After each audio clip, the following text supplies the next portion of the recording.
Kali ini kita akan membahas bagaimana cara menyusun laporan keuangan, yaitu laporan laba rugi, laporan perubahan modal, dan laporan posisi keuangan atau neraca yang berdasarkan pada kertas kerja yang sudah sempat kita belajar bareng. Oke, sumber dari laporan keuangan yang jelas bersumber dari kertas kerja, terutama pada sisi kolom laba rugi dan neraca.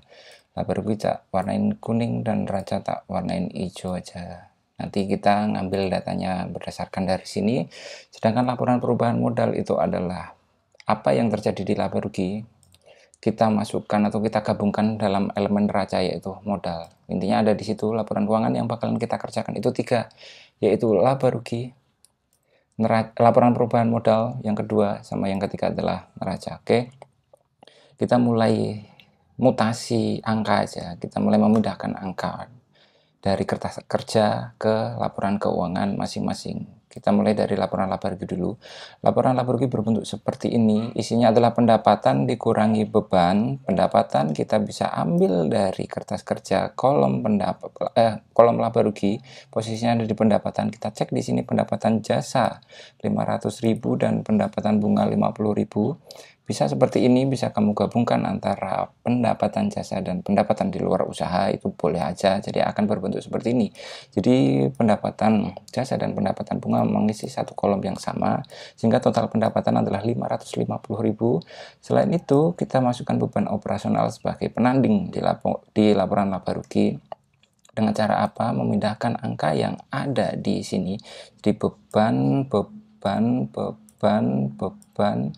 terus beban ini, sama beban ini. Kita cek di sini semua yang muncul angka di debit ini di laba rugi kita masukkan ke dalam laporan laba rugi. Bentuknya seperti ini. Beban gaji masuk 95, kita cek di sini 95.000 yang atas ini adalah beban gaji pegawai, semuanya sudah sama sampai ke bawah. Totalnya adalah seperti ini. Bentuknya adalah seperti ini dan totalnya adalah 285.000. Itu adalah gabungan dari beban gaji, beban listrik, administrasi, beban perlengkapan dan sebagainya hingga beban bunga yang dijadikan satu dengan biaya operasional menghasilkan jumlah 285.000. Nah, dari situ kita bisa tahu bahwa karena pendapatan lebih besar daripada beban, maka perusahaan mengalami laba senilai 265.000. Itu adalah versi yang pertama. Sedangkan versi yang kedua, itu bisa dipisahkan antara pendapatan usaha dengan pendapatan di luar usaha atau beban di luar pendapatan dan beban di luar usaha. Jadi pendapatan jasa itu disendirikan di atas dan biaya operasional ini clear semua biaya operasional yang tidak terkait di luar usaha. Yang di luar usaha itu adalah bunga bank sama, yaitu pendapatan bunga bank sama beban bunga bank. Nah, di sini total pendapatan adalah 500, sama persis kayak yang di atas, cuma dipisah aja yang pendapatan bunganya. Di sini pendapatan 500, terus beban operasional di sini cukup sampai beban penyusutan peralatan aja. Totalnya adalah 265.000, sedangkan yang versi 1 itu beban bunga masuk beban operasional. Tapi nggak apa-apa mau milih atas atau bawah, itu sama aja. Cuman kita mempelajari bentuk-bentuknya aja. Ada yang dibuat jadi satu, ada yang bisa jadi dua. Oke, nggak apa-apa. Terus ketemulah laba bersih sebelum bunga itu 235.000, ditambah pendapatan 50, dikurangi beban bunga 20, ketemu selisih bersihnya adalah 30. Nah, karena selisih bersihnya ini positif, otomatis 235 ini ditambah 30.000. Alhasil laba bersihnya adalah 265.000, sama persis dengan yang versi 1.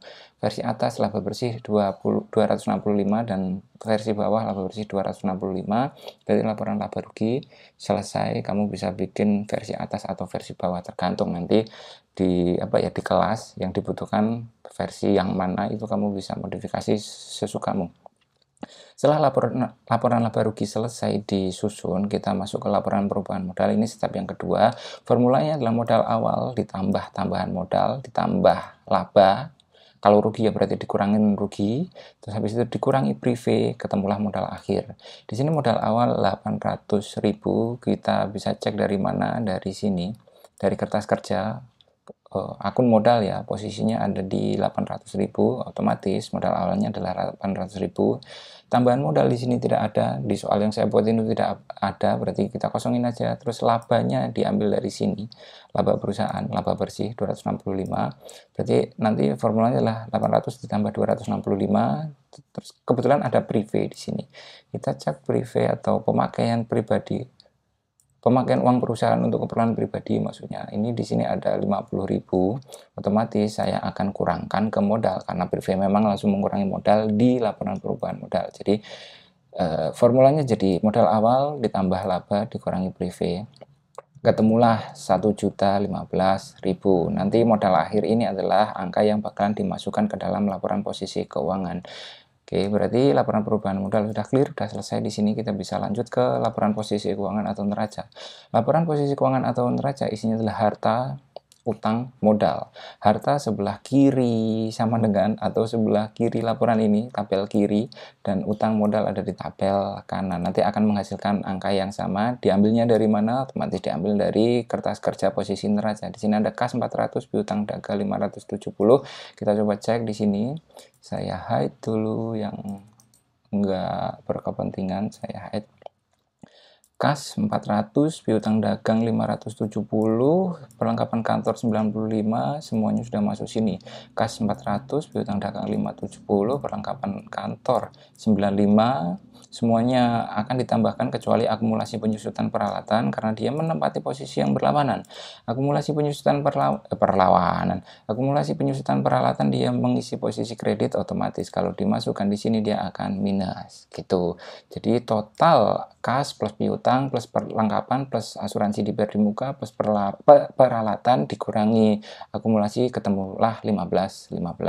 Di sisi kanan sama dengan atau di tabel kanan ini ada utang dan modal. Utang dagang diperoleh dari mana? Tetap dari kertas kerja posisinya di neraca. Ada utang dagang 490, di sini juga iya utang dagang 490. Habis itu ada utang gaji di bawah nih. Utang gaji 10.000 kredit, berarti dia masuk utang gaji 10.000 di sini. Terus modalnya kita ambil dari laporan perubahan modal posisi modal akhir. Oke, 10.15 ketemulah total aset 15.15 dan total liabilitas plus ekuitas 15.15. Jadi dari awal sampai akhir udah balance semua, kecuali di laba rugi ya. Laba rugi balance itu berarti impas dia, pendapatan sampai dengan beban. Itu jarang terjadi, bisa terjadi tapi jarang terjadi. Kalau nggak plus ya minus, kalau nggak laba ya rugi gitu.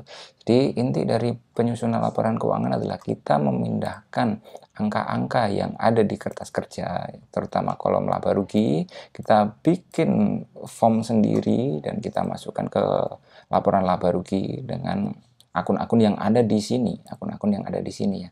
Ada pendapatan sama beban. Terus habis itu kita proses ke laporan perubahan modal untuk mencari modal akhir. Setelah itu ketika dihasilkan modal akhir kita baru bisa menyusun neraca dengan balance antara debit dan kredit atau antara tabel kiri, tabel aktiva dan tabel pasiva. Karena kalau laporan perubahan modal ini belum diproses, ini kemungkinan besar nggak bakalan balance antara aktiva dan pasiva. Oke. Sekian penjelasan terkait penyusunan laporan keuangan perusahaan jasa. Terima kasih.